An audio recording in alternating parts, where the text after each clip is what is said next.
Penceramah Yahya Waloni meninggal dunia saat mengisi khutbah sholat Jumat di Kota Makassar, Sulawesi Selatan pada Jumat 6 Juni.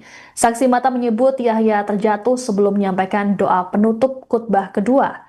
Dikatakan bahwa Yahya sudah dijadwalkan oleh panitia masjid setempat sebagai khotib sejak pekan lalu.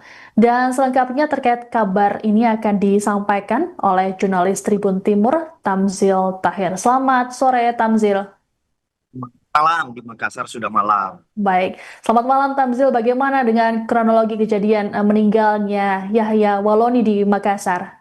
Ya, jadi ini sangat mengejutkan ya. Selamat sore, Tribuners. Ini kabar kematian ini sangat mengejutkan dan disaksikan lebih di hadapan 200 jamaah Masjid Darul Falah di Minahasa. Ini salah satu perumahan padat penduduk di selatan kota Makassar. Ya, jadi dia datang ceramah di sini, khatib Jumat di masjid ini. Ya, datang sejak pekan lalu sudah lebih 10 kali 10 masjid yang dia datang ceramah. Ya, hatib Id pagi harinya, hatib Id di salah satu masjid dekat sini, kemudian salat hatib Jumat di sini, dan di saat dia membawakan khutbah Jumat itulah ya, di akhir khutbahnya dia terjatuh dan dilaporkan, dikabarkan sudah tidak sadarkan diri dan dievakuasi ke rumah sakit yang berjarak 100 meter dari masjid ini ya, klinik RS Bahagia. Itu Siska. Baik, Tamzil saat pertama kali tidak sadarkan diri dan terjatuh, apakah Yahya juga sempat diberikan pertolongan pertama oleh jemaah di masjid tersebut?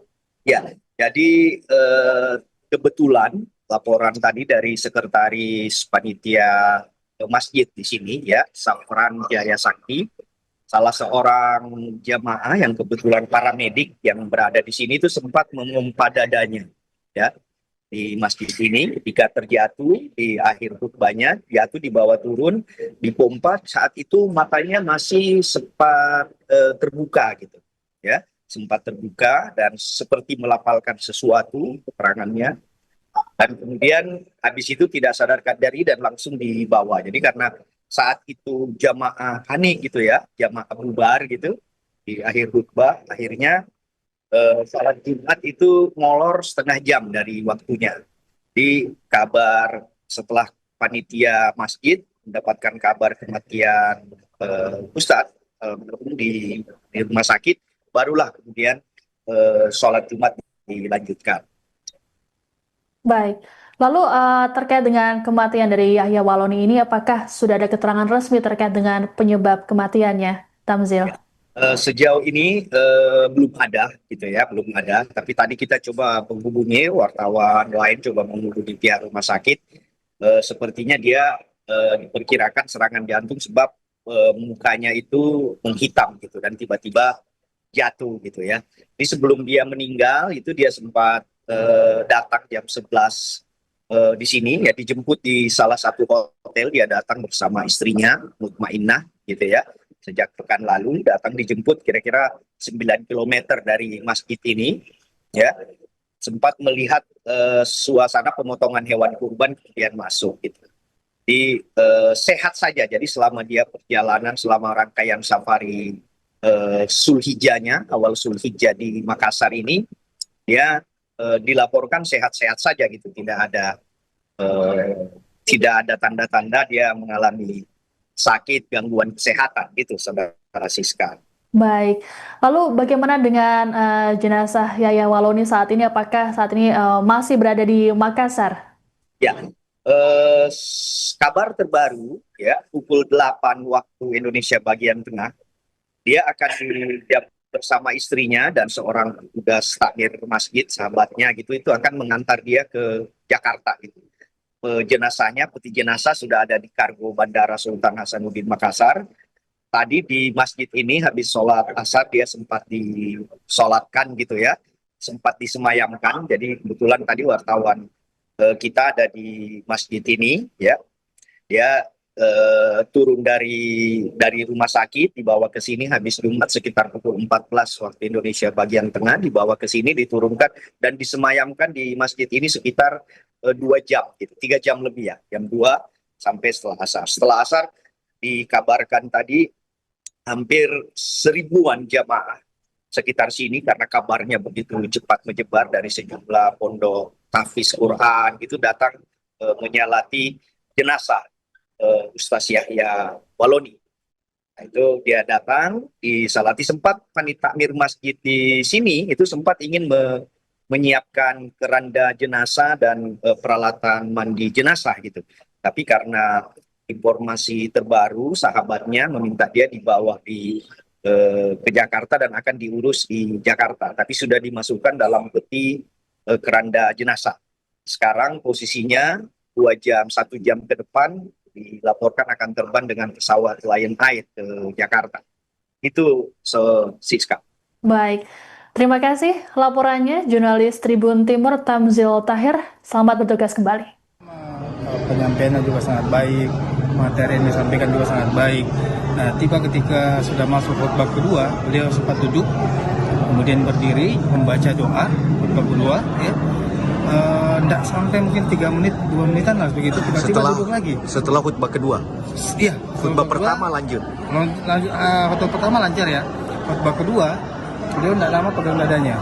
Ya, mungkin sekitar 1 menit, 2 menit dia berdiri di atas, duduk lagi. Kami heran, kenapa duduk lagi?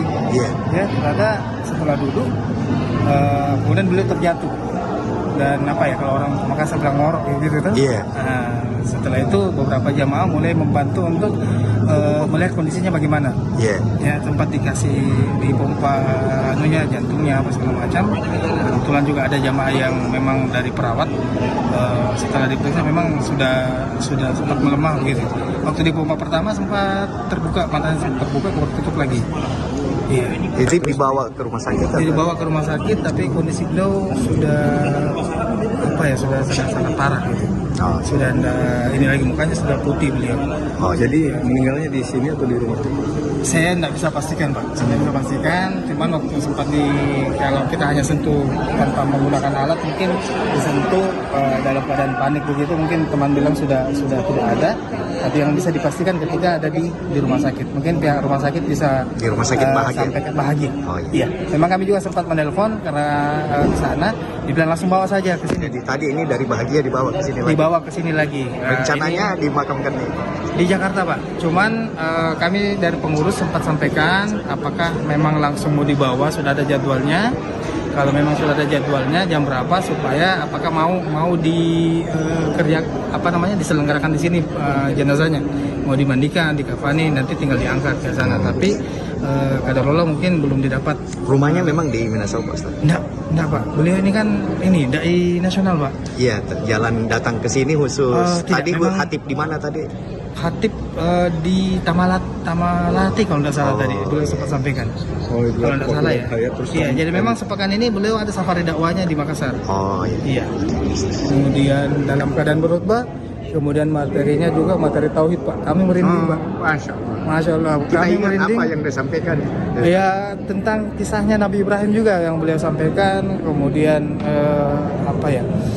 nilai-nilai dari kisah tersebut, ya, tentang ketauhidan, tentang bagaimana juga sempat disinggung beliau sedikit tentang latar belakang beliau, dan memang beliau kayaknya cita-citanya memang mau meninggal dalam keadaan berdakwah, Pak. Masya Allah. Iya. Memang beliau ini sudah kedua kalinya. Kedua kalinya beliau datang ke sini. Saya kemarin di hari Senin, hari Minggu di Minasau, Pak juga. Iya, di Darul Mutakin di depan, Pak. Iya. Di masjid di depan.